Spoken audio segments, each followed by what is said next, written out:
tere, siin Interface HP ja täna teen siis tutoriali, kuidas kasutada Facebooki. Et siis siin, kus on see first name, esimene lahter, siia paned näiteks enda eesnime. Ja siis siin järgmises lahtris on siis nagu teine nimi, ehk siis perekonnanimi. Siia paned emaili, noh, mis on teie email, näiteks mingi blablabla@hotmail.com.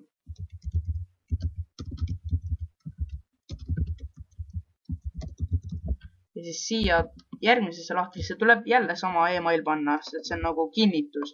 Ja siia tuleb panna parool. Siin tuleb valida siis sugu, kas sa oled mees või naine. Mina võtan siit naine. Siin paned oma sünniaasta, sünnikuu, sünnipäeva. Mina panen siin täitsa suvalt.